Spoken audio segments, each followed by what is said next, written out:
Hello and welcome. My name is Teresa and welcome to my channel. I create videos based on faith, lifestyle, and so much more.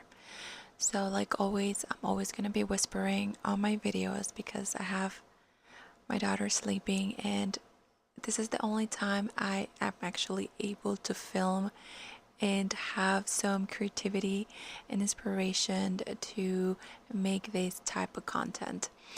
So bear with me guys, okay?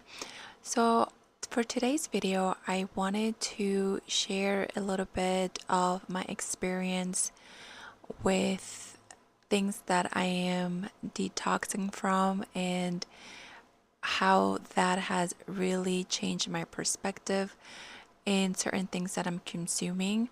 So today's topic, it's all about sharing my experience in that topic and also something that I have realized while I was in that detox. So for Lent, if you're not familiar with, so for Lent, you're supposed to, many people can approach this differently, but for me is I let go social media, which was for me was Instagram, the one that I felt that I needed to kind of just take a pause and detach from a little bit. So for Lent, for 40 days, I was not going in my Instagram, which is the one that I feel like I am pulled the most, that I'm feel the most, that I check the most pretty much. So I knew I had to let that go because every time in the morning, first thing I will do is check my Instagram. I wasn't even posting, but I was just like scrolling through the explore page, and it was just, I don't know, it was just bringing so much unrelated content that I really was not interested. And I was like, okay, this is what I need a little pause from. I just want to see the effect that it will do for me, like taking a break. So that's what I decided to do. And let me tell you guys, it definitely has not been easy because there are certain things that I kind of had to go in really quick just to check because there's certain websites that I have to like, certain messages that I have to check that I was getting, but it was like really quick. So I'm still like learning to be very disciplined in that department and not just giving in, even though I'm getting messages and feeling like I have to respond. So while I'm speaking about this, I'm speaking over myself as well to apply this discipline and stay persistent with my decisions, which is not easy, but it's progress. So I decided to leave, like I said before, I decided to leave for 40 days Instagram and just like no, not checking on it or posting anything. And it was actually very interesting because even though I don't post that much, I always like to take beautiful pictures or like things that I feel like are very inspiring because that's kind of like my theme. If someone goes to my page, I want them to feel like, oh, this is so pretty, especially of nature or things that photograph like landscapes. So I'm really into that and I like projecting that feeling when someone is looking at a certain picture. But it was really hard for me, at least, not to take pictures and try to post it because I was like, oh, shoot, I just remember I'm not supposed to be on posting or checking my Instagram. So, what I have noticed, I'm almost coming to the end of the 40 days, like leaving it for 40 days for Lent.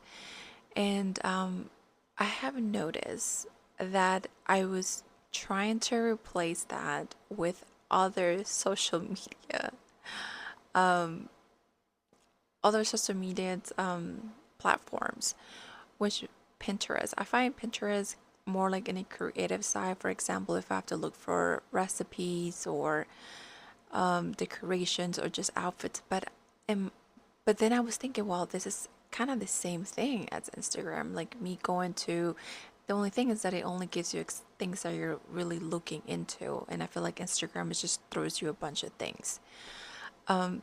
But then I was like, okay, so I left Instagram, but now I'm in Pinterest. And then I was going more into my TikTok just to look at videos. So I just realized how much, even though I left Instagram, I was like unconsciously, I was going through those other platforms. And it's just like how I was really trying to replace one thing from another. So who was I fooling here? Myself.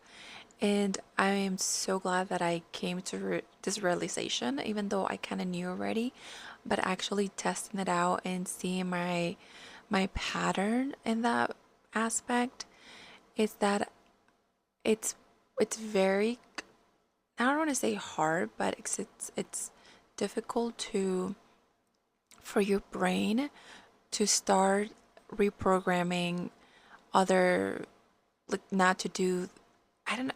We know that social media is an addiction, and we don't know how bad it is until we try to actually get away from it or try to take a pause or detox from it. That's how I was able to tell, like, wow, this is actually something that I'm probably addicted to. And I don't just see it on me, I see it everyone around me. And it's serious, guys. It's getting to the point where I'm like having conversations with people, or I've seen like where I'm in a group of people and everyone is just on their phone. And I think it's getting worse for us, like millennials, and especially, and also like the younger generation. That's what they do. Like they prefer to be on their phone instead of having a conversation with people or interacting. And it's kind of sad. Like now that I think about it, I'm able to step back, even though I've always been aware of it. It's becoming more strong, like the effect. Like it's getting more to the extreme that people are really not even realizing that that's what they're doing most of their time. And this is something that I am trying to, like I said, I'm trying to speak over myself while I'm preaching about this, because I realize I think I'm actually getting better. And if I'm having a conversation with people, or if I'm surrounded in a group, I really try not to be on my phone unless I really have to, like text, get a number, or look something up. But for me to be scrolling and having people around me, I'm going to choose people instead of my phone. Even though, there's this notion that there's people that I think it's just an excuse that they're not people person. I don't even know what that is. That they rather do be in nature, be with animals instead of humans, which is insane. Now that I think about it, it's just an excuse, and it could be something that humans are being attacked with. That we don't want to interact, or even though we are relation, like humans are meant to have communication and relationships, and then what's the point of them going to social media? So it's kind of like all connected, and then we like to feed ourselves these lies. So that's a realization I was really observant about myself, like how bad it is, and how we sometimes want to replace something else with what we're trying to like detox from. So watch out for that. If you're definitely trying to let something go that you're feeling like you're doing too much, and then see your reaction, what you're leaning into after that. Like, what are you attracted to? What are you being pulled to? And if you're using it as a replacement, because that can be a just an escape to replace what you're trying to leave. Um, so that's one of the things that I observe. And also in the same topic, what I am also trying to do is be aware of what I'm consuming, and which is a transition, and it's a slow process, because it's sometimes we try to think like it's just innocent and where it's not going to do anything to influence us in any type of way in our life, but it actually does. In everything that we see, everything that we watch, it's going to influence us in some type of way, even though even if we don't realize it at that moment. But it does shape us. If the type of music you listen to, it will shape you into think in a certain way, to develop a certain mentality, and to view and have perspective for certain things. So I am really trying to be aware of what I'm watching. So I've never been a fan of scary movies or watching um shows that back in the days I was like, I'm not even gonna lie. Back in the days I was into, like, I think in my 20s, but I think it's an age thing, and I was not really aware of the factors that watching certain things influence you. I used to be that girl that was into Jersey Shore, and guilty, I am still I'm still watching their Jersey Shore reunion, which I think it got a little better because they all kind of grown, but they're still kind of the same drama. But it's like it's a guilty pleasure that I have. Like, I'm like, I want to see what's, but I know deep down inside it's something probably that it's not serving me any purpose, and it's just, just being entertained with drama and conflict, which is, why would you want to put that in your, you know, have that in your atmosphere? I don't know. I just think we're just so conflicted. I feel like I'm conflicted because it's like trying to let go of that version of me. But like I said, it's just like how I've been influenced and how I was raised, not by my parents, but like my peers, and that's what everybody was watching. That's what every that was the thing back in the days. So it's, if you, that's how you know you're getting influenced. So that brings to my point that we are what we're kind of consuming and what we're watching, even though you're not realizing it right now. It does. And when you try to like change from that, it's not that easy, and you feel like it's not a big of a deal, but in reality it is, because it's shaping you to the person that you are. So if you are, and the reason why I'm saying this is because if you're trying to change your, if you're in the walk with Jesus and you're trying to change your old version of the things you used to like and the things you used to like to do, one of those things is going to be what you're consuming and what you're listening to, and what you're reading. You can't really do both. You can't really be in this, this boat with Jesus, and then you're still trying to live your old self, do the same things you used to watch and do. Because it's not gonna, it's just gonna be a conflict. You're gonna feel in conflict and you're not gonna be at peace, because Jesus is telling you one thing and then your flesh is telling you something else. And if you're being serious about it and you really want to change your persona and who you are, those are some of the things you're gonna have to come to realization that you kind of have to let go.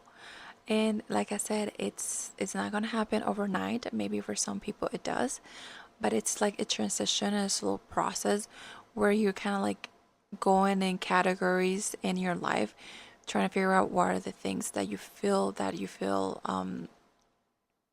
convicted about. So some people might feel like this is that they can do both, but if you really look into the core, really see if those things are manipulating with your mind and your perspective, because you can't be really watching exorcist stuff and reading about God, and it's just like a contradiction. It's like I said, you kind of have to do the whole, I'm not saying you're gonna be this holy person, but you really have to be mindful what you're watching.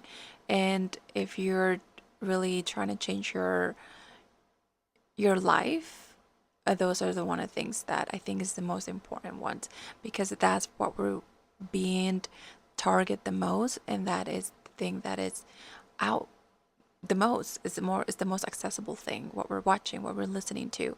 And sometimes it's hard for us to have control over it because it's everywhere.